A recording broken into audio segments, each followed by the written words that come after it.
This is the Patmos vision, because in Revelation 1:11, God said, "Write down what you see."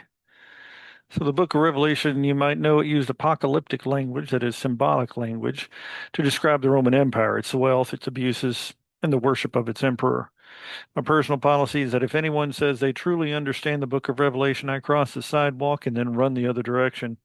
The only thing I seem to get is in the first chapter where God says, write it down. So this is me writing it down, recording it, however you want to look at that.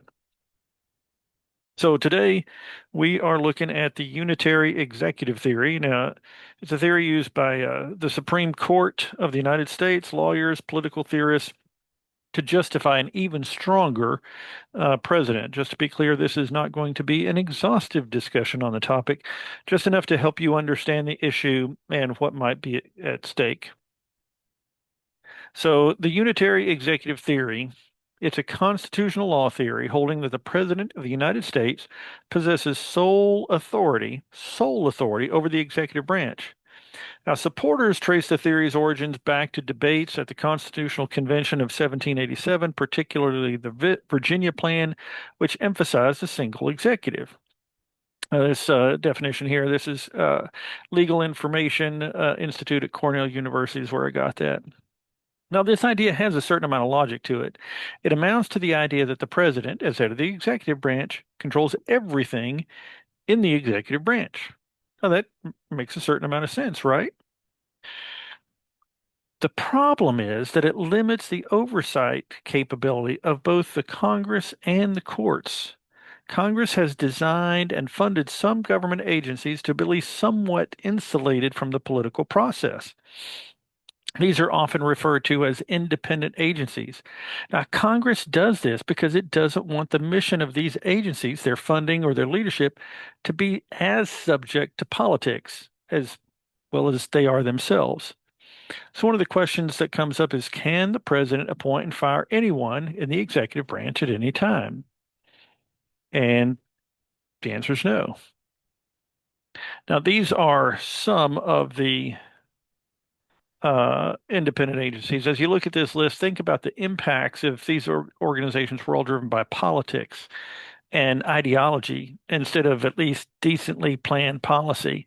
Now, I'm not saying that making these organizations independent makes them perfect, but clearly they all need to be long term in their thinking and goal setting, funding, rulemaking. And if there are short term changes every 4 years, that gets in the way of that. So independent organizations, they're created by congressional statute, and then they're signed into law by the sitting president at that time. So we've got the Fed, the Securities and Exchange Commission, we've got the National Archives, Federal Mediation and Conciliation Service, the Consumer Product Safety Commission, Defense Nuclear Facilities Safety Board. We've got all these different agencies. Now this chart is a little tough to see, so I'm going to divide it into two on the next two slides. This chart is taken from uslawexplained.com, and it can help you understand the difference between an independent agency and those departments that are created by the executive branch itself. Independent agencies are created by Congress. Cabinet departments are created by the executive branch itself. So here's the close-up of the independent agency. It's governed by a multi-member bipartisan board or commission. Commissioners are appointed by the president, confirmed by the Senate for staggered fixed terms. The president has very limited control. Generally, the president cannot fire a commissioner except for cause, that is, neglect of duty or malfeasance. That's been ruled on by the Supreme Court. The political makeup of these agencies has to be bipartisan by law. The enabling statute often requires that no more than a simple majority of commissioners can be from the same political party. The primary function is regulation. This is focused on creating and enforcing specific rules within a defined economic or social sector. That is, it's quasi-legislative and quasi-judicial. What this means is that agency decisions are designed to be more stable, predictable, based on long-term expertise, regardless of who is in the White House. Now, a cabinet department, by contrast, is headed by a single secretary who's a cabinet member. The secretary is appointed by the president, confirmed by the Senate, but serves at the pleasure of the president. The president can fire a cabinet secretary at any time for any reason, for no reason at all. Okay. This is executives of cabinets are partisan. The secretary is almost always from the president's political party and is expected to carry out the president's political agenda.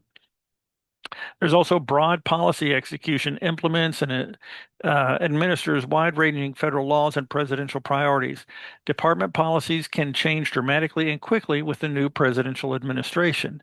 So you see, there's a big difference between an independent agency and a created by Congress and a cabinet department created by the executive. Now, is there a problem or controversy surrounding these independent agencies? Yes, there are. So these are not elected representatives, and in some cases, they can make laws on their own or judge cases outside the traditional court system. Now, the idea of some here is that Congress has abdicated its responsibility and is delegating its power to unelected people. And this is possibly where the seed of the idea of the deep state comes from. Now, why would Congress want these agencies to make laws or rules or to hear court cases that are impacted by these laws or rules? I think I said that right. In general, the answer is expertise.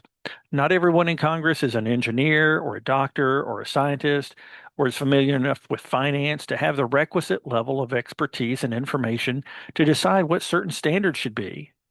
We live in a world of ever-changing technology. There's no way for every member of Congress to become an expert enough on such a huge range of issues to rationally vote on matters handled by these agencies.